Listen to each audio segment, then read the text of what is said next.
چې دا غزوه احزاب د یو يهودي سازش او هغه دا جوړ کړو چې دا غنم حوی ابن اخطب نه د بنو نذیر سړی و چې کله د مدینه منورې نه جلا وطن شو نو د لال مکی ته په مشرکین پسې او هغه ته ویل ویزه تمام عرب راټولوما او دا پیغمبر ستاسو دشمن دی او زمام دشمن دی زه تمام عرب یو ځای کوم او راځي چې په مدینه منوره حمله وکړو دوی د یړه تباه کو حوی ابن اخطب دا سازش جوړ کو نو دا حوی ابن اخطب بنو نذیر چې کوم يهودو دوی پخپل شو د مکه چې کوم مشرکین او د ابو سفیان د ټیم کې مسلمان شوی نه او د په مشرۍ کې او دارنګ بنو غطفان کومه قبیله چې د بدمعشان او د مدینه او د مکه مکرمه په منځ کې پاتې کېده د ځان سره مرګري کړل او بنو قریظه چې کوم مدینه منوره کې دن فاتح کېدل د ځان سره مرګري کړو اصل کې تاسو ته د غزوه بنو قریظه پس منظر بیانوم چې دا غزوه ولې شوې ده لزر لخر دوی په مدینه منوره باندې حمله وکړه د کفارو وزر لخر دا د احد په مقام کې فاتح شو او 3000 لخر ورل مختا نو چې مختا ورل نو الته خندق نو دوی ورستو سوال جواب کو راځي ما ځکه چې مسلمانانو لار بند کړي مدینه منورې ته تاسو مرزه دولت کې کفار ایثار شو بیا دا خوی ابن اخطب چې دا ابو سفیان ته ویلو وی بنو قریظه چې کوم مدینه منوره کې زمون يهود پاتې کیږي هغه در سره زمرګری کوما دا بنو قریظه په مدینه منوره کې فاتح کېدل د دوی او د نبی علیہ السلام په مابین کې د جنگ بندي معاهده شوی و نبی علیہ الصلوۃ والسلام ورته ویلو تاسو به موږ سره جنگ نه کوئ موږ بس تاسو سره جنگ نه کوو تاسو به زمون خلاف د چا سره نه ودرېږئ موږ بس تاسو خلاف د چا سره نه ودرېږو د مسلمانانو د بنو قریظه د معاهده په خپل منځ کې شوی و خدا حوی ابن اخطب يهودي چې راغی د لار په د بنو قریظه پسې ځکه ابو سفیان ورته وی تا خو چې د مدینه منورې يهود موږ سره ملګری دي نو کم دی ورشه وسیرا ولکنه نو دا حوی ابن اخطب ورغه د بنو قریظه پسې ته د بنو قریظه چې کم سردار او کعب ابن اسد هغه چې د حوی ابن اخطب ولې د دروازې د کالا بند کړه نو د حوی ابن اخطب ورته دروازه کوله او کما ته سره سوال جواب دی ناغه ورته دن نه وي ته به ما تاسو خو ته به ما ته چې د مسلمانانو سره جنگ وکړه او زره مسلمانانو سره جنگ ځکه نشم کولای چې زمونږ او داغه په مابین کې د جنگ بندي معاهده شوی ده زه داغه سره جنگ نشم کولای بهرحال د ورته ډیر لګیوي دا دروازه خو کولاو کا چې دروازه ورته کولاو کړه نو د حوی ابن اخطب د کعب ابن اسد ته وی ما تمام عرب راجم کړي لزر لخر میرا واسطه ده زدا پیغمبر او دالغ غونته مسلمانان ختمو ما تاسو را سره مرګتیاو کې مسلمانان اسی ختميږي نو تاسو په کې می سوشي کو تاسو را سره مرګري نشي پس پینه ډاګه پاتې شي مسلمانان ځاسي ختمو ما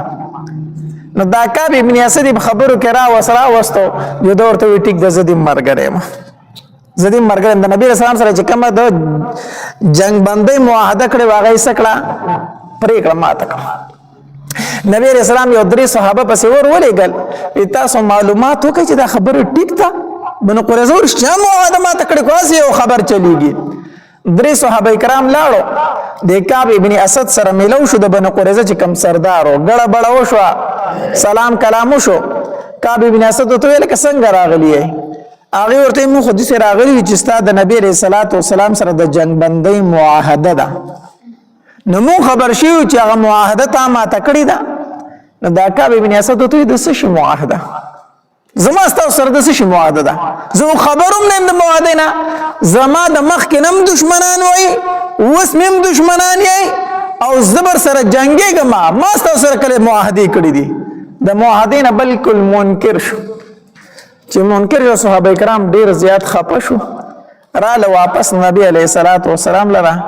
په اشاره کې فوق نبی رسول الله زکه چې کوم معاهده ما تکړی ما ته به ښکارا خبره نه کوي ما په اشاره پوه کې زکه چې صحابه کرام خفه نشي زکه چې دلته کې لزر لخر د بار راغلي دي او د مدینه منوره کې را باندې دوی دشمنان شي دوی را باندې حمله وکړي نو صحابه کرام مو چې مو خو ګیر شو نبی رسول الله ښکارا به اظهار نه کوي هغه چراله داسې غونته اشاره ورکړه چې نبی علیہ الصلوۃ والسلام پوه شو او هغه معاهده سره کړی دا ما تکړه نبی اسلام ډیر سخت خپه شو بهر حال هغه ټول تفصیل درته ما ذکر کړي مخکې خدا درته دی بنو قریظه چې کوم غزا و د هغه پس منظر می درته ذکر کاو چې دا غزا د بنو قریظه سره ولې شوې ده دوی د نبی رسول الله سره غدر او خیانت کړي دي د دې سره څنګه دا غزا شوه چې کله غزوه خندق ختم شو نبی علیہ الصلوۃ والسلام سحر ټیم وو د خپل صحابه کرامو سره روان شو مدینه منوره ته واپس لاړ چې کله واپس لاړو داسې ماسپخین ټیم وو نبی علیہ الصلوۃ والسلام له جبرئیل علیہ الصلوۃ والسلام راغی او جبرئیل علیہ الصلوۃ والسلام اسلحه چولې ده وی د الله پاک پیغمبر تا او استا صحابه کرامو اسلحه کی خو دي نبی علیہ الصلوۃ والسلام ورته فرمایل وی او مخ اسلحه کی خودله نو ما زما پرشتو خو اسلحه نه دی خي تاسو اسلحه کی خو ما زما پرشتو اسلحه لا نه دی زمون چې کوم ملګری پرشتي دي نبی علیہ الصلوۃ والسلام ورته فرمایل وی ولي سکول غواړي جبرئیل علیہ الصلوۃ والسلام ورته فرمایل په بنو قریظه باندې حمله کول دي په بنو قریظه باندې څه کول دي حمله کول دي نبی علیہ الصلوۃ والسلام ورته فرمایل جبرئیل زما صحابه کرام ستړي دي اوس د جنگرالو سارو جبرئیل علیہ الصلوۃ والسلام ورته فرمایل هغه زما کار دی تری ملګری تیار کا بنو قریظه ته ځان را رسوي او زه در نمخ کې لاړم جبرئیل علیہ الصلوۃ والسلام ورته فرمایل زه در نمخ کې لاړم انس رضی الله تعالی عنہ فرمایي وی د جبرئیل علیہ الصلوۃ والسلام او داغه سره چې کمی پرشتي وی د بنی غنم کوچه بنی غنم دا یو علاقه ده وی داغه ګرد غبار هغه دوړي وسم ماته یاد دي دسترګو مخ کې مې دي چې مونږ کتل چې هغه میدان د دوړو ډک شو سخکارېدل نه خو جبرئیل السلام چې کله نبی علیہ الصلوۃ والسلام ته فرمایل وی زبنو قریظه ته ورلم او تاسو را پسې راځي وی موږ هغه میدان ته کتل چې کوچه بنی غنم د دوړو ډک شو دا پرشتي لاړې هغه اسونه چې کوم هغه د خوري داسې اوچته کړې په بارا وی نبی علیہ الصلوۃ والسلام فرمایل خپل صحابه کرامو ته ماسپخین نه بعد ټیمو نبی علیہ الصلوۃ والسلام ورته فرمایل وی یو تن به منځ د مازیګر نه کوي مگر بنو قریظه کې د مازیګر منځ باندې کوي مگر چرته بنو قریظه کې به د مازیګر منځ کو او نبی علیہ الصلوۃ والسلام علی رضی الله تعالی عنہ جنډه ورکړي علی دا تواله او ورځه به بنو قریظه باندې حمله ده صحابه کرام روان دي اوس پلاره کې د مازیګر د مانځه ټیم شو چې د مازیګر د مانځه ټیم شو په دې کې د صحابه کرام خپل منځ کې اختلاف راغی بعضوی د مازیګر منځ کو ټیم رانه تیریږي او بعض صحابه کرام ویل وینا نبی علیہ الصلوۃ والسلام فرمایل چې د مازیګر منځ به کوم ځای کوي په بنو قریظه کې کوس قضا کېږي کو نه قضا کېږي موږ په بنو قریظه ته ځان رسو اغه نور صحابه کرام ته فرمایل د نبی علیہ السلام مطلب دا چې زر ځان رسوي دا مطلب نه چې تاسو مونږ قضا کوي خو مقصد دا چې حالت کې زر ځان رسوي بهر حال صحابه کرام دوړل شي یو ډله داسې وا چې هغه مونږ د مازیګر اونکو نبی علیہ الصلوۃ والسلام مونږ ته ویل دي چې د مازیګر مونږ باندې کوي مگر کم ځای کې بنو قریظه کې وی کو د مازیګر مونږ قضا کېږي قضا دي چې مونږ بنو قریظه ته ځان رسو بل ډلې نه د نبی علیہ السلام مطلب دا چې تاسو په منډه ځای ته زر ځان رسوي مونږ د مازیګر مونږ کو نو هغه د مازیګر مونږ په لار کې وکړو بیا روان شو الته کې نبی علیہ الصلوۃ والسلام چې بیا په خپل اور رسیدو دا واقعه او ذکر شو دا الله پاک پیغمبر بعضی صحابه کرام مونږ د مازیګر نه کړو بعضو کړي دي نبی علیہ الصلوۃ والسلام د اچانه خپه نشو دوړو ته تاسو خکړي دي ځکه چې دواړو د نبی علیه الصلاۃ والسلام د حکم تعمیل کړی دی دواړو د نبی علیه الصلاۃ والسلام حکم منلی دی خو یوې ډلې د حدیث په ظاهر باندې عمل وکړو ځکه نبی علیه السلام فرمایي چې مازدیګر مونځ به نه کوئ مګر بنو قریظه کې بس هغې د حدیث ظاهري الفاظو ته وکتل مونځ یې ونه کړو چېرته یې ځان ورسو بنو قریظه ته او دې بلې ډلې اجتهاد وکړو وي د نبی علیه السلام مطلب دا دی چې زر ځان رسوئ نو مازدیګر مونځ به وکړو بیا به ځان رسو هغه اجتهاد وکړو نبی علیہ السلام دواړو ته وفرمایل خو کړي دي د یوې ډلې نه خفا نشو حافظ ابن قیم رحمه الله فرمایي وی دې دوه ډلو کې یوې ډلې 2 ثوابونه حاصل کړو د یوې ډلې 1 ثواب حاصل کو ابن قیم رحمه الله فرمایي وی دې دوه ډلو کې یوې ډلې 2 ثواب حاصل کړو او د بلې ډلې 1 ثواب حاصل کو څنګه وی کومې ډلې چې د حدیث په ظاهر عمل وکړو چې موږ په لاره مونځ نه کوو بلکې چېرته به ځان رسو بنو قریظه ته به ځان رسو هغې خو 1 ثواب ورته میلو شو چې د نبي علیه الصلاۃ والسلام د حکم تابعداري وکړه دکه ثواب ورته میلو شو او د بلې ډلې ته 2 ثوابه میلو شو څنګه یو د هغې مونځ پابندي هم وکړه چې هغې ته صلات وسطا ویلی شوی دی صلات وسطا ورته ویل شوی دی چې په هغې کې حدیث مبارک کې راځي وایي د چا نه چې د مازدیګر مونځ قضا شو ته د اهل و عیال او هر څه د نه هلاک شو هر څه د هلاک شو د دې خو ډېر زیات احادیث مبارکو کې تاکید راغلی دی نه هغې صلات وسطا د مازدیګر مونځ هم ادا کو دا 1 ثواب شو او دویم د نبي علیه الصلاۃ والسلام د حکم یې ومنو چې ځان بنو قریظه ورته ورسو نو چا چې اجتهاد کړو هغې ته 2 ثواب میلو شو چا چې حدیث په ظاهري الفاظ او عمل کړو هغې ته 1 ثواب میلو شو حافظ ابن قیم رحمه الله فرمایي بهرحال نبی علیه الصلاۃ والسلام په خپله پسې وروستو ورسېدو اول خو جانډه چاله ورکړې وه علي رضی الله تعالی عنه له بیا د بنو قریظه چې کوم سردار و دا کعب ابن اسد هغه چې ولیدل چې مسلمانان رالو او نبی علیہ الصلوۃ والسلام د هغې د قلاګانو نه محاصرت تا وکړه ځکه چې څنګه مشرکین مکه واپس لاړل دوی په ځان پسې پته خو ورته ولګېدل چې موږ خیانت کړی دی که نه موږ د نبي علیه السلام سره دوکه کړې ده که نه ځان خو ورته معلوم و نو څنګه چې کفار د مدینې منورې نه واپس شو نو دوی په ځان پسې د قلاګانو دروازې بندې کړې چې اوس موږ مسلمانان پرېږدي نه موږ خو سره خیانت کړی دی نو چې مسلمانان یې ولیدل چې راورسېدل نو د دوی چې کوم سردار او کعب ابن اسد د خپل یهود راټول کړو وی زه تاسو ته 3 خبرې کوم په دې 3 کې یوه ومنئ نو بچ پشو کومې 3 خبرې ورته وکړې اول ورته دا خبره وکړه وی راځئ چې ټول په دې پیغمبر باندې ایمان راوړو د یهودو چې کوم سردار کعب ابن اسد دوی راځي چې ټول په دې پیغمبر باندې ایمان راوړو ما تم پته ده تاسو تم پته ده چې رښتینی پیغمبر دی زمونږ په کتابونو کې د خبره ده په تورات کې د ټول صفات موجود دي نو رښتینی پیغمبر دی راځي چې ایمان پر راوړو نو موږ بم بچو مالونه بم بچي ښځې بم بچي اولاد بم بچي راځي چې په ایمان راوړو يهود ورته جواب ورکو موږ چرته خپل دین پرېښودلو ته نه یو تیار په دې پیغمبر هم موږ سره ایمان نه راوړو اداره سره نه منای وینا دویمه خبره درته کوم بیا راځي چې دویم کار وکړو دویمه خبره دا ده چې راځي توري راوالو خپل ټولې ښځې او بچي مړه کو راځي خپل ښځې او بچي مړه کو او بیا به میدان ته وځو جنگ به د مسلمانانو سره کو دا یې به راسره نه چې زموږ شاته بچي دي زموږ ښځې دي دا په خپل لاس وړومبې ووجنو بیا به د مسلمانانو سره مقابله کوو نو دا یې ربه نه چې شاته زموږ بچي دي او ښځې دي نو ښه حمله به پرې وکړو مسلمانان به ختم کړو بیا زموږ دپاره ښځې ډېرې نورې ښځې به وکړو نور بچي به پیدا شي خو راځئ چې دا خپلې ښځې او بچي په خپله قتل کړو نو یهود ورته وایي زموږ د ښځو او د بچو څه ګناه ده ولې هغې قتلو بیا به د ژوند څه مزه چې موږ خپلې ښځې خپل بچي په خپله قتل کړو وي دا هم نه کوو وي بیا درېیمه خبره درته کوم درېیمه خبره دا ده چې راځئ د خالف ورځ باندې او په دوی باندې حمله وکړو ځکه دا پیغمبر او دا مسلمانان به بالکل بې فکرې زموږ نه ځکه چې موږ د خالف ورځ جنگ نه کوو زموږ په دین کې زموږ په شریعت کې د خالف ورځ جنگ منع دی نو دوی به زموږ نه بې فکره چې زه دوی په موږ حمله نه کوي وي د خالف ورځ به موږ په دوی باندې حمله وکړو دوی به بې فکره موږ به پې حمله وکړو چې بس ختم به کړو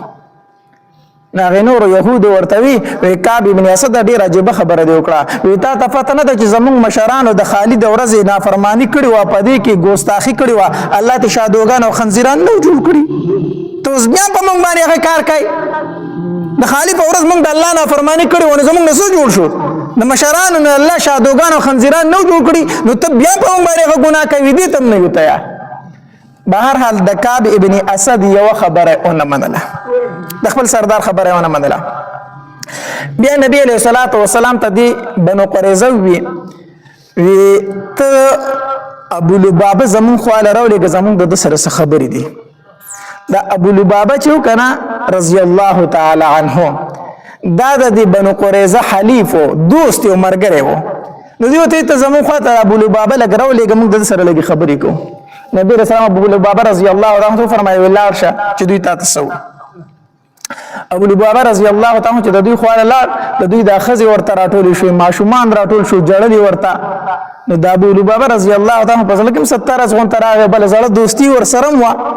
نو د يهودو تاسو کو وی کوم د نبی علیہ الصلوۃ والسلام خبره اون منو یا اومنو د نبی علیہ السلام څه اراده ده مونږ ته د نبی علیہ الصلوۃ والسلام زمون متعلق څه خیال لمون سره څه کول غواړي نو دی ابو لبابه رضی الله تعالی په خله ایسونه ول خدا سي ورته کړی عمر او تعالی سره وکاو چې نبی علیہ السلام خو الالی استاسو د الالول وجه له اراده ده بس دا سي ورته کړو چې دا سي ورته کړو ډایرک پوه شو چې دا می سو وکړو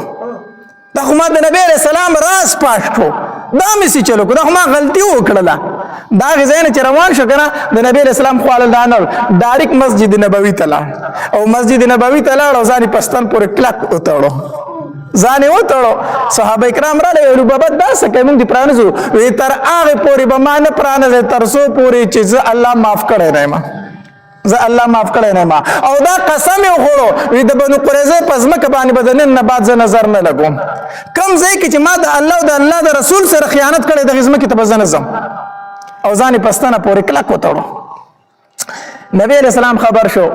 ابو لبابه رضی الله تعالی په مسجد نبوي کې پستانه پورې ځان تړل دی و چې ځان نه پرانځم تر څو چې نبی علیہ السلام نه پرانسته نبی علیہ الصلوۃ والسلام ورته فرمایل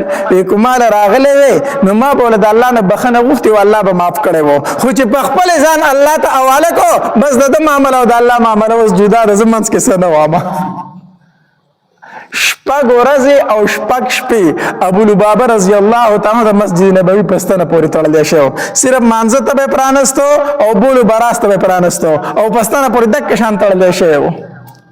بهرحال چې الله تبارک وتعالى داغه متعلق بیا آیاتونه نازل کړو الله تبارک وتعالى داغه توبه قبول کړه الله تبارک وتعالى آیات نازل کو واخرون اعترفوا ذنوبهم خلطوا عملا صالحا واخر سيئا عسى الله ان يتوب عليهم ان الله غفور رحيم دا آیاتونه متعلق د ابو لبابه رضی الله تعالی متعلق نازل شو الله توبه قبول کړه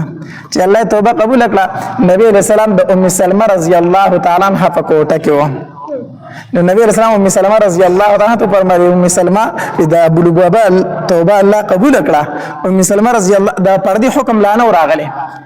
ام سلمہ رضی الله تعالی عنها فرمایل اذا الله پاک پیغمبر د زیر و پیزه کوم د زیر و پی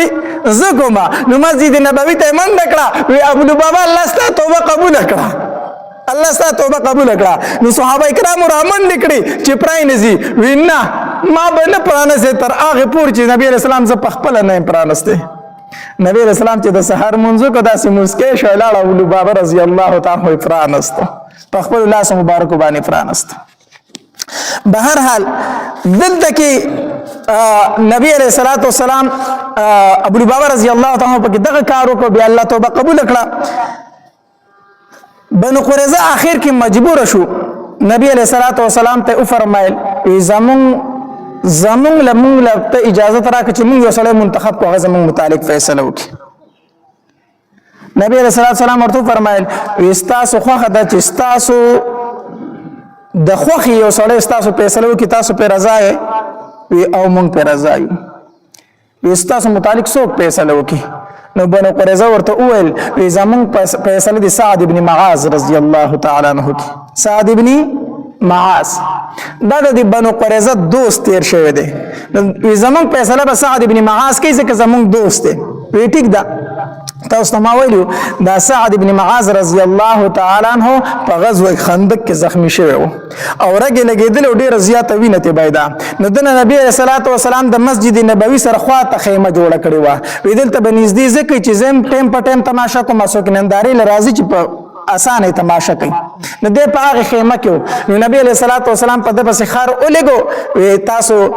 سعد ابن معاذ راولې د په خر باندې سور سعد ابن معاذ رضی الله تعالی عنہ راغی چراغ د کمزور شو وینه ته ډیره زیاته بيدلې و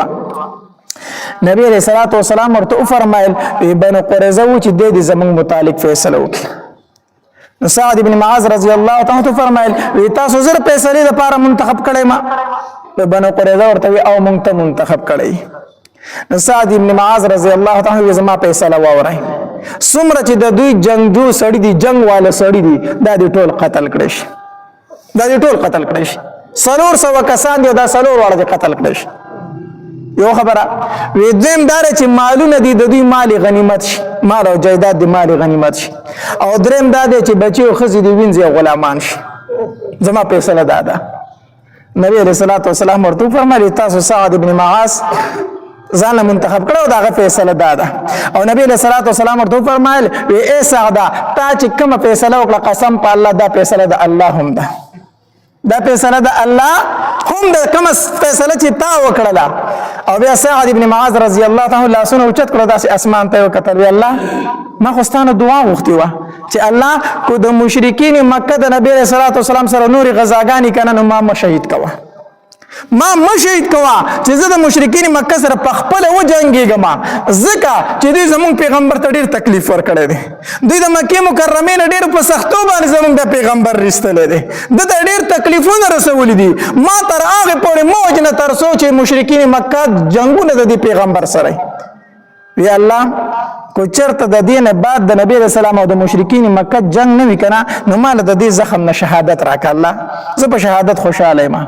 نو حدیث مبارک کې راځي او چې څنګه دی چې الله مال د دې زخم نه شهادت راک کنه د زخم نه وینه روانه شو د کنټرول کې دونه وا حتی در دې په بدخ کې ځای باندې سعد ابن معاذ رضی الله تعالی شهید شو او چې کله شهید شو کنه نبی علیہ الصلوۃ والسلام فرمایي اے زما صحابه کرامو د سعد ابن معاذ په شهادت سره د الله عرش ولکېدو د الله عرش ولکېدو دا واحد صحابي دی دا صرف یو صحابي دی چې د متعلق نبی علیہ الصلوۃ والسلام دا فرمایلی دی د په شهادت سره د الله عرش ولکېدو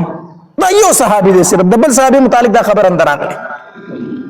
د په شهادت سره د الله عرش ولکېدو او بل روایت کې راځي نبی علیہ الصلوۃ والسلام فرمایل وی الله تبارک وتعالى د اسمان دروازې کول او کړې او یا زر پرشته د جنازې لراله هغه پرشته چې د دینه مخکې زمکه ته نه دی راکوزي شوی او یا زر پرشته د سعد ابن معاذ جنازې لراله داسې پرشته چې مخکې زمکه ته نه دی راغلي د متعلق نبی علیہ الصلوۃ والسلام د شهادت ډیر زیات فضائل نبی علیہ الصلوۃ والسلام بیان کړو بهر حال د بنو قریظه چې کم سړیو هغه مردار کړی شو او خزه چې دا گرفتار کړی شو په دې خزو کې صرف یو خزه هغه وجلی شوی د بنو قریظه په خزو کې صرف یو خزه ځکه چې هغه یو صحابي شهید کړو هغه صحابي شهید کړي دا هغه صحابي په بدل کې هغه قتل کړي شو ځکه چې قصاص دی نور خزو ماشومان ته نبی علیہ الصلوۃ والسلام سره ندی ویلي په نبی علیہ الصلوۃ والسلام باندې د هر طرف نه وار شروع شو د هر طرف نه گزار شروع شو ابو طلحه رضی الله تعالی عنہ د نبی علیہ الصلوۃ والسلام خواته ولاړو غشه چې براته بو تخپل لاس نه او چې غشه براته بو تخپل لاس نه و حتی در دې پر ابو طلحه رضی الله تعالی عنہ شل شو په نبی علیہ الصلوۃ والسلام باندې کافر حمله کوله مصعب ابن عمر چې اول چې حمله پکې ډایرک ورته خپل سینه خو کړ په خپل سینه غشه وکړ دا مصعب ابن عمر رضی الله تعالی د نبی علیہ السلام مشابه هو په شکل صورت کې یو شانو د نبی علیہ السلام سره شکل ملاوي د داسي نو چې د حمله کوله په نبی علیہ الصلوۃ والسلام باندې کنه نو د ورته خپل سینه اخو کړ مصعب ابن عمر رضی الله تعالی عنہ شهید شو بل یو کافرو دا اغنم عبد الله بن قمیه دو قتل چې نبی علیہ الصلوۃ والسلام سره دور سوک نشته دی دا یو پهلوان عبد الله بن قمیه د په نبی علیہ الصلوۃ والسلام باندې ډایرک حمله وکړه او چې په نبی علیہ الصلوۃ والسلام په مخ مبارک حمله وکړه کنه نو د نبی علیہ الصلوۃ والسلام ته یو پیغور وکړو خذها انا ابن قميه واخلد ابن قميه د طرف نه دا گزار چې په نبی علیہ السلام گزار وکړه نبی اسلام د مخ مبارک زخمی کو نبی علیہ الصلوۃ والسلام ورته کې خیری وکړي الله دې برباد کا الله دې تباہ کا دا خیری ورته وکړي په نبی علیہ الصلوۃ والسلام باندې گزارونه شروع شو او مصعب ابن عمر رضی الله تعالی په دې دوران کې شهیدوم شو ما درته وی داغه شکل د نبی علیہ السلام سره میلاویدو نو د کافر چیغه کړه وی ما نبی علیہ السلام قتل کو ما محمد قتل کو نعوذ بالله چې دا چغه د کافر ولا کنه نو شیطان ورله نور زور ورکو شیطان هم دا چغه والا وی محمد قتل شو نعوذ بالله چې دا چغه والا چې مسلمانانو په وګونو دا आवाज ورغی چې محمد قتل شو صلی الله علیه وسلم دا هر صحابي په لاس کې چې تور وزمه کې تورتا وشو دا چا سره چې نيزه وزمه کې ته وشتله موږ سره جنگيګو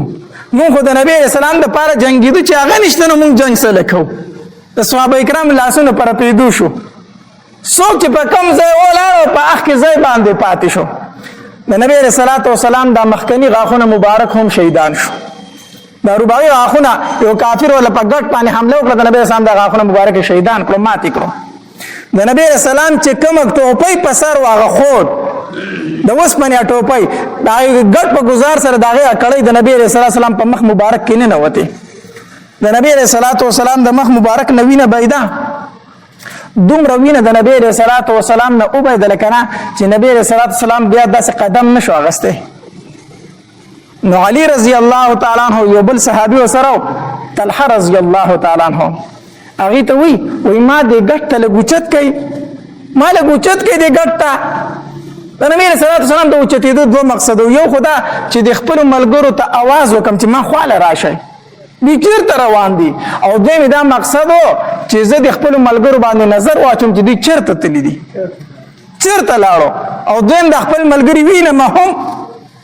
نبی علیہ السلام دا ګټ نشي کې اوچته دي کنه نو طلحه رضی الله تعالی عنہ ته سملاتی ډکلو دا الله پاک پیغمبر زما په ملاخ پکې ده داغه په ملا نبی علیہ السلام پکې خدا دې ګټ شو نبی علیہ السلام طلحه رضی الله تعالی عنہ فرمایي او جبه ځان له جنت واجب کونو ځان له جنت طلحه جنت د بار ستاده پار واجب شو ستاده پار جنت او نبی اسلام چې د ګټ داسې پورته شو کنه غیر چا پیرو قتل نو आवाज کو الی عباد الله اې د الله بندگان چیرته روانه ما طرف ته راشي انا محمد رسول الله ز محمد صلی الله علیه وسلم د الله رسول یم الی عباد الله اې د الله بندگان ما خوا ته راشي چې د صحابه کرامو دا आवाज تر وګو شو کنه نو ټول صحابه کرام رامن د نبی رسول الله والسلام خو رااله ټول نبی رسول الله والسلام تراغون شو غیر چا پیر ولا رااله خو ته رسیدله پدې کې ابو سفیان چې وکتل چې د نبی رسول الله والسلام سره سمرګری دي او دا आवाज هم خور شوی دی چې نبی رسول الله والسلام قتل شوی دی نو ابو سفیان راغی او د مسلمانانو ته داسې مخامخ ودرېدو چې ودرېدو نو आवाज وکړو وی افل قوم محمد په دې قوم کې محمد شته ژوند دی کو نه مړ دی افل قوم محمد پتا سو کې محمد شته نبی علیہ السلام جواب به نه ورکوي جواب با ابو سفیان دا आवाज درې پیری وکړو جواب ورته میلاو بیا आवाज وکړو وی افل قوم ابن ابي قحافه پتا سو کې ابو بکر شته دی درې پیری دا आवाज وکړو نبی علیہ السلام جواب با نو ورکوي چې په درېمه پیره आवाज وکړو وی افل قوم ابن الخطاب پتا څه کې د خطاب زوی عمر شته دی چې دا आवाज درو ک نبی رسول الله جواب با نو ورکوي نو ابو سفیان خپل قوم ته مخکو مشرکین مکه ته کافر وتا وی دا خو چې आवाज را نه نو معلومیږي دا چې دا درې واړه مړ دي دا درې ورسدي محمد ابو بکر عمر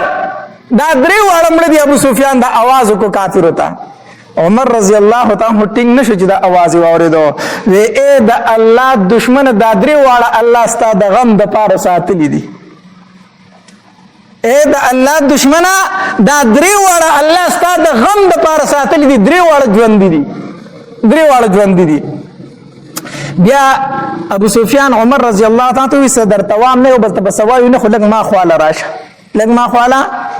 عمر رضی الله تعالی عنہ خواله لاړو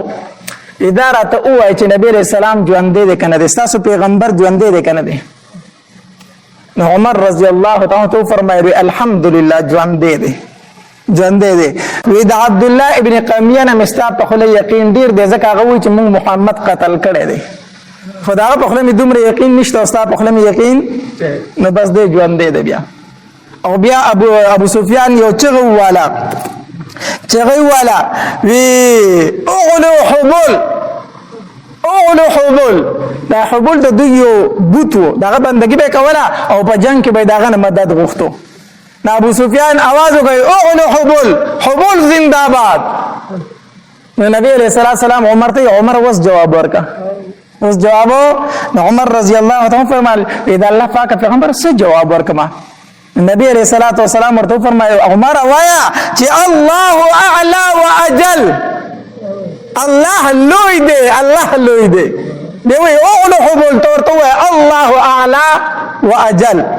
بیا ابو سفیان چغه کړه ولن العزى ولا عزى لكم زمون عزى خدای دې نستاسو عزى خدای نشته دا غزا د دوی یو بوت دا بندگی وکوله زمونږ د پاره غزا د زمونږ مدد کوي نو تاسو غزا نبی رسول الله عمر ته وز عمر جواب ورک کنه سو مد الله پاک پیغمبره نبی علیہ الصلوۃ والسلام فرمایله عمر وایا چې الله مولانا ولا مولا لكم الله زمونږ مولا او زمونږ دوست او تاسو الله دوست نشتا جواب ورکا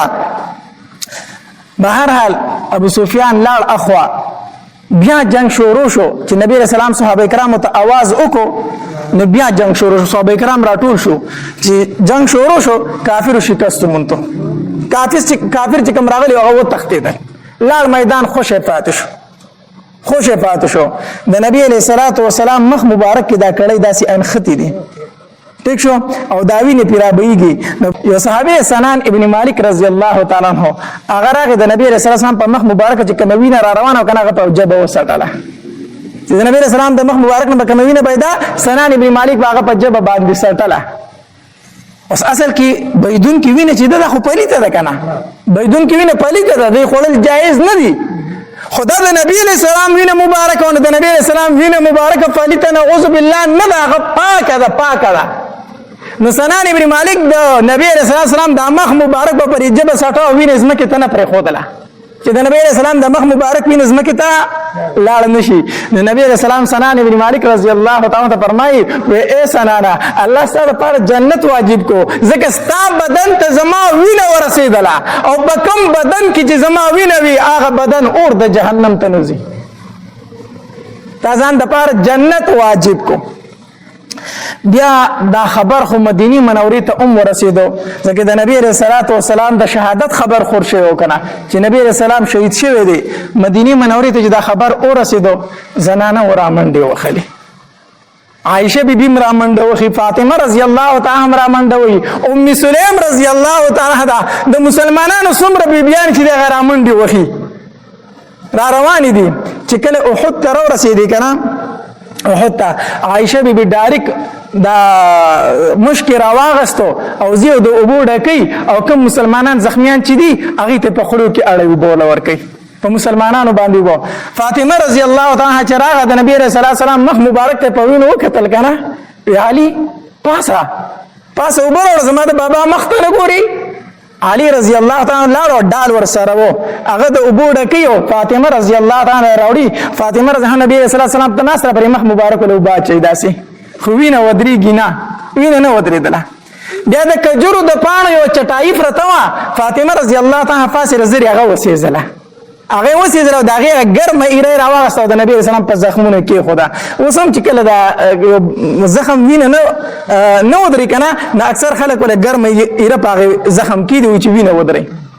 نو هغه ګرمه ایره یې راوړه د نبي اسلام په زخمونو کېښوده د هغې سره وینې لږ ارام وکړو لږه په کلاره شوله وینه لږه ودرېدله دې کې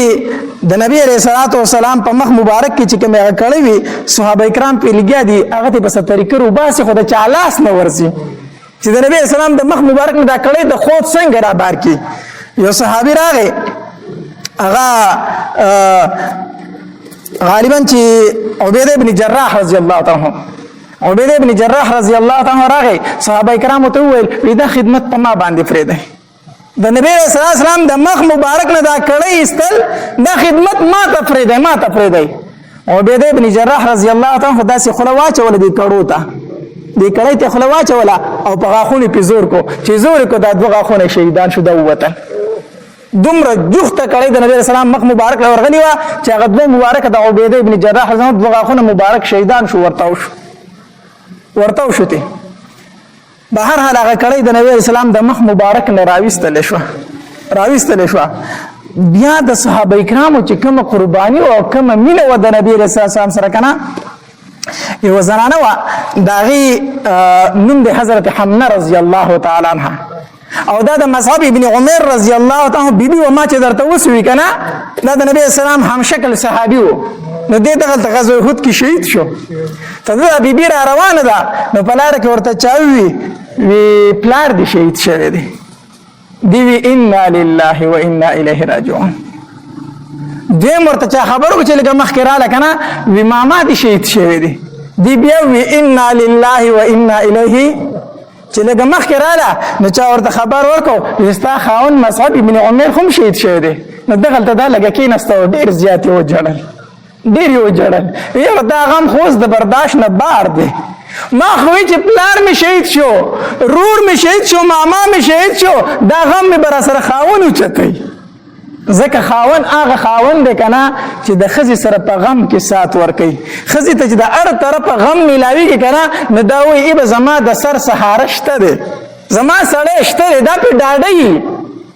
خاون هغه خاون دی چې کو هغې ته هر څومره تکلیف رسي هغه چې د خپل تکلیف د خاون ته بیان کړي نو د هغې تکلیف کې کمی راشي وایي زه زما یوه سهاره موجود ده نو دې ته وی ماما دې شهید شو دی انا لله وی پلار دې شهید شو انا لله خو چې اخر کې ته ویل شو خاون دې شهید شو دا کې ناستا یاره دا غم خو اوس د برداشت بار دی چې خاون ملاله نو زه به د خپل غم د چا سره شریکوم وی جړل خو بیا وی نبی علیہ الصلوۃ والسلام خو ژوندې دی کنه او نبی علیہ الصلوۃ والسلام ژوندې دی دی ویل الحمدلله خیر دی دا ټول غمونه به ختم شو چې نبی علیہ السلام ژوندې دی دیکھ بل زنانه دا کلثوم بنت رافع رضی الله تعالی عنها دا پلار را روانه ده چا ورته وی خاون دی شهید شوی دی وی الحمدلله بیا ورته وی پلار دی شهید شوی دی بیا وی الحمدلله وی زوی دی شهید شوی دی وی الحمدلله ثم الحمدلله خدا را ته او چې نبی علیہ السلام څنګه دی نو چا ورته وی نبی علیہ الصلوۃ والسلام ژوندې دی وی ما ته اوخه چې په سترګو مې لیدلی نه زما زړه ته تسلي نه راځي ځکه خبر دا خور شو چې نبی علیہ السلام شهید شوی دی ما ته نبی علیہ الصلوۃ والسلام اوخه نو چې دا نبی علیہ الصلوۃ والسلام له بوسته شو مخامخ ورته ودرېده وی دا الله پاک پیغمبر چې ته مې ولیدې ټول غمونه مې ختم شو دا د زنانو د نبی علیہ الصلوۃ والسلام سره مینه محبت په دې غزا کې د نبی رسول الله سلام تر حمزه رضی الله تعالی عنہ ډېر په بے دردۍ سره شهید شو تاسو ما په تیر جمعه کې ویلو چې حمزه رضی الله تعالی عنہ دا غي تور حبشي غلام د لاسه شهید شوی و چې کوم ته هندي ویلو ویتا کو دې شهید کو ځکه حمزه رضی الله تعالی په غزوه بدر کې د هندي پلار عتبه مردار کړي و وی کو دا حمزه ته مړ کو زما د دې په بدل کې زما د طرف نه ته آزادي نو دی حبشي غلام حمزه رضی الله تعالی په دینوم کې په نیزه باندې و شهید کو نو دا هنده چې رااله کنه حمزه رضی الله تعالی ولیدو نو چاړه راواغسته داغه نه دا پوزه مبارکه کټ کړه وګونه ته کټ کړو شونډې ته کټ کړې او دا سینه حمزه رضی الله عنه اوشل ولا او دا اینې ته راوستله او دا سی چکونه په لګول چکونه د دې په خوله کې هغه وان خطبه راتو کولم نشونه تیر کړه دا او بیا یو تار مال راوړی تار راوړو او دا اعضا دای په تار کې او بیانول او غاړې ته ورواچوله په ګډا شروع شو غړېدله نن زما ارمان شروع شو نو حمزه رضی الله تعالی ډېر په بې دردۍ سره شهید شو ډېر په بې دردۍ سره نو د خور را روانه صفیه رضی الله تعالی عنها. نو چې صفیه رضی الله تعالی را روانه وکنه نو نبی علیہ الصلوۃ والسلام وی زبیره مور دې منکه چې رور لګورې را نشي،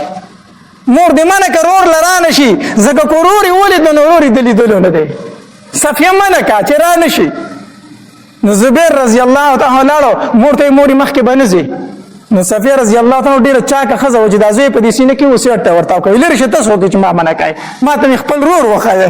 ما ته خپل رور حمزه وخایي دې سیټ ته وو چې ورتاوي کده نو دوتر شاغاړي وازو کو وی مور نبی علیہ السلام فرمایي چې صفیه مخکې مرا پریدای. صفیه رضی الله عنها په ځای ودرېده وی ښا ویلا شه زما وراره ته وایا، زما وراره ته وایا چې صفیه ته پته ده چې داغه ضرور سره څه شوی دي، هغه ته پته ده خو زه خپل رور لیدل غواړم زه جړاګانې نه کوم. وراره ته وایي چې مال اجازه راکړي. نبی علیہ الصلوۃ والسلام تراغه زبیر رضی زما مور اجازه غواړي هغه چې زه جړا پریاد نه کوم. نبی علیہ الصلوۃ والسلام فرمایي صفیه ته وایي چې راشه. چرال حمزه رضی الله تعالی ته داسې ودرېدله او داسې غیر چاپیره وکتل او په تیزه وي وینن به خلک وایي چې صفیه خپل رور ویني دا به چغې وایي، دا به جړا کوي، دا به فریاد کوي. وی زه چغې او فریاد نه کوم، زه په خپل رور باندې فخر کوم چې الله او د الله رسول رضا کو، زه په فخر کوم زه جړا نه کوم. نبی علیہ السلام چې راغی داسې حمزه رضی الله تعالی ته ودرېده که نه نو د سترګو مبارکو نه یې اوښکې روانې شوې. دا زړه مې وایي چې په دې ډاګه دې داسې پرېږدم او دا مارغان دې وتښتئ او په قیامت په ورځ ته د مارغانو د ججورو نه راضي او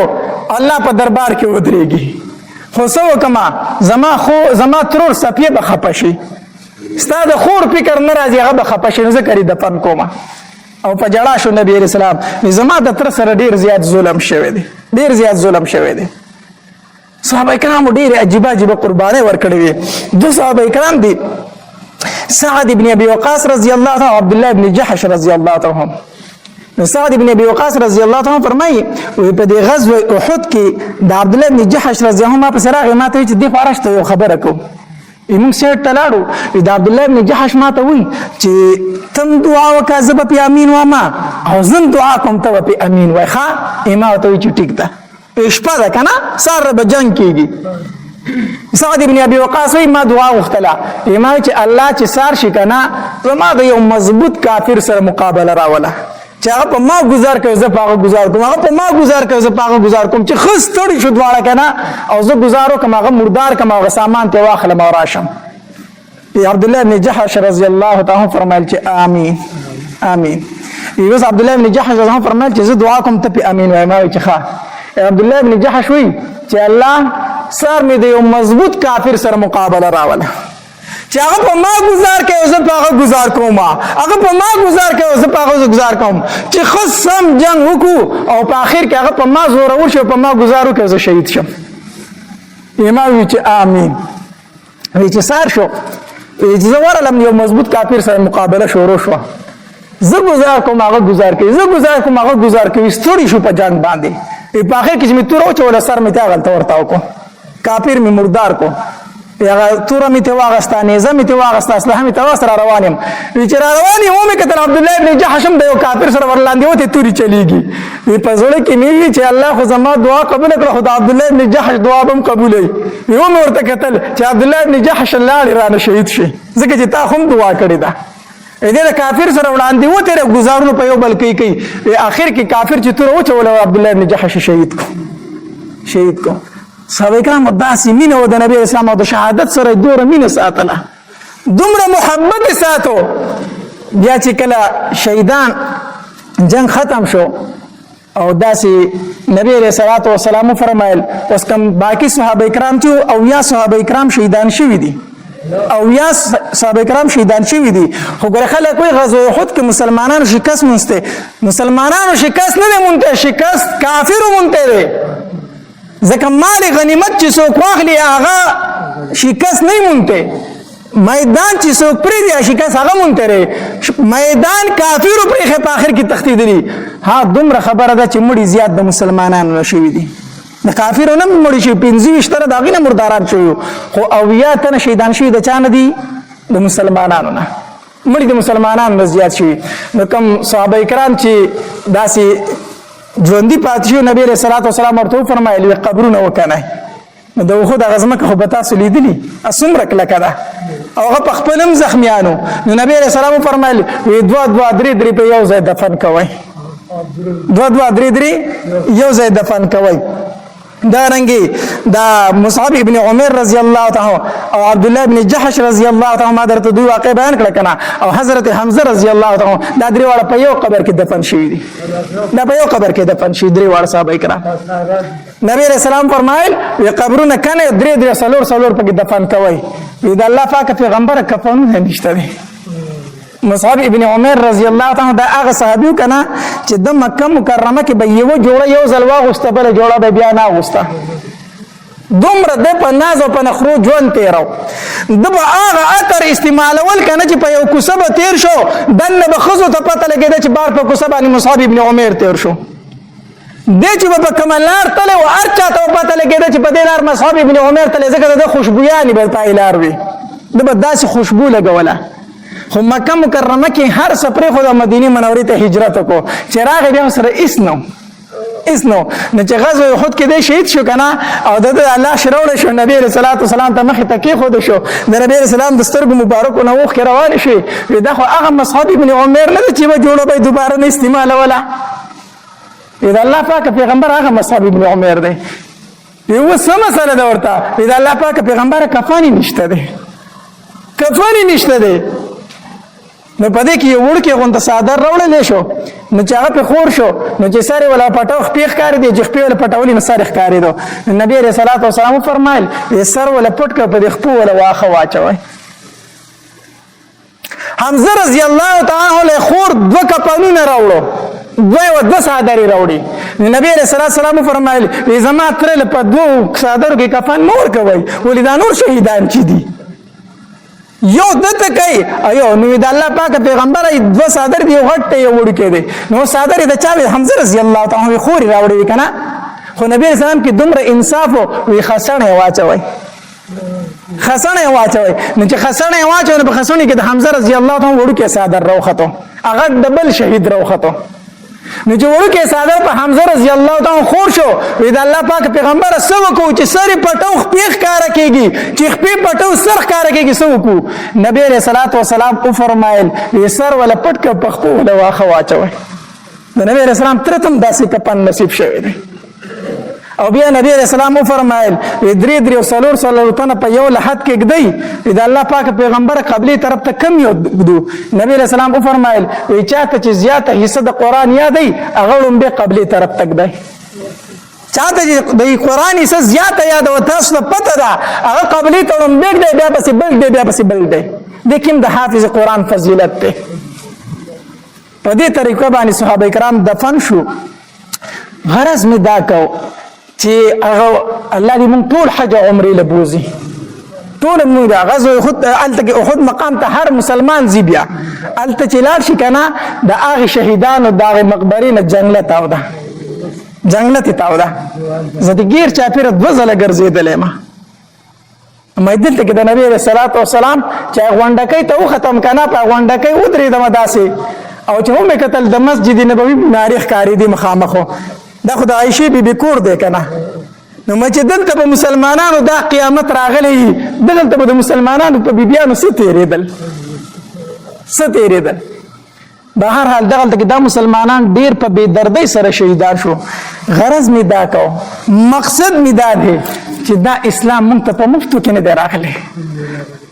دې ته پاره چا خپل پلار قربان کړی دی جابر رضی الله تعالی نبی رسول الله په مدینه منوره کې په کوڅه کې ولیدو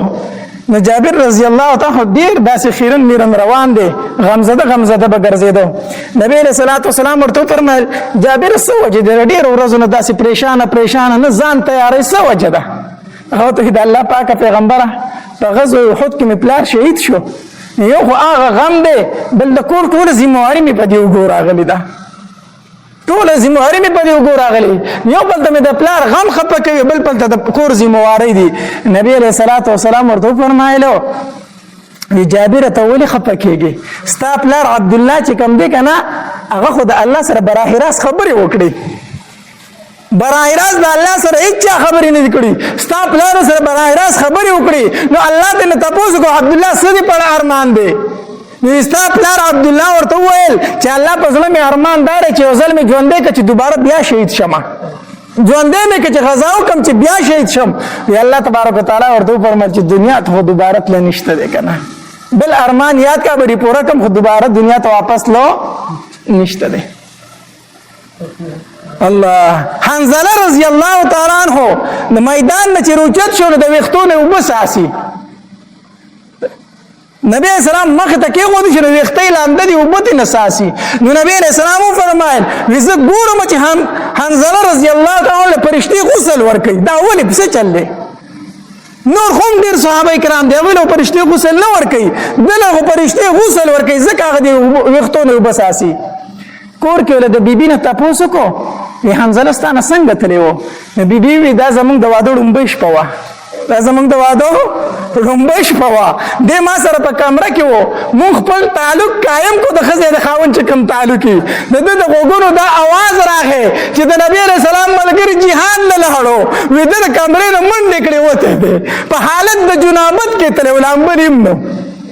دغه شانتې وتی دی نبي علیه السلام وفرمایل وي ځکه ولې فرشتې غسل ورکوي که نه د دې وجې نه هغه ته غسیل الملایکه ویلی شي غسیل الملائکه فرشتو ورته غسل ورکړی دی چا دې ته نه دي کتلی چې زما د واده ړومبه شپه ده چا دې ته نه دي کتلی چې زما نه بچي یتیمانان پاتې کېږي چا دې ته نه دي کتلی زما پلار شهید شوی زما رور شهید شو زما ماما شهید شو صرف تپوس څه کوي زما پیغمبر څنګه دی دې پیغمبر دپاره داسې قربانۍ ورکړې شوې دي نن امت قرباني ورکولی شي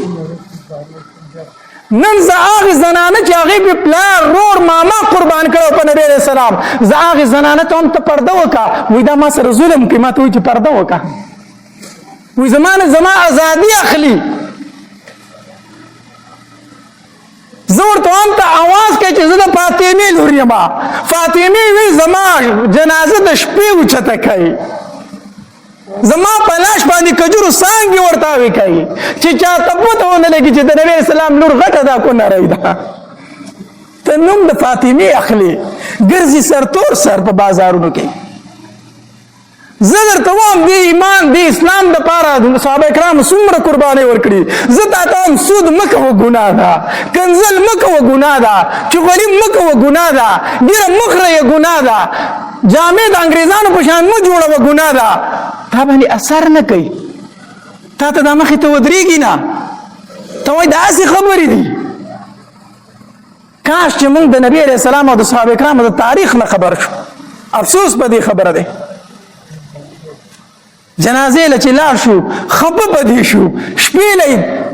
تازه جامت کړی وي سار له مړي کفن کې مخ پروت وي ګیری په مخ باندې نه فرشتې ته نه تپوس کوي د چا په دین باندې د چا امتی وای د رسول الله امتی ما فرشتې چې شکل ته ګوري او خبرې ته ګوري وای دروغجنې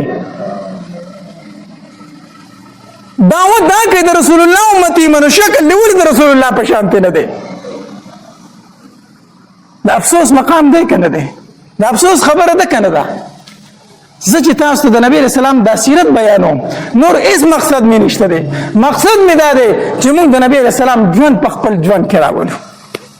د نبی علیه السلام زندگی په خپله زندګۍ کې راولو موږ سره د خپل ایمان او د اسلام قدر پیدا شي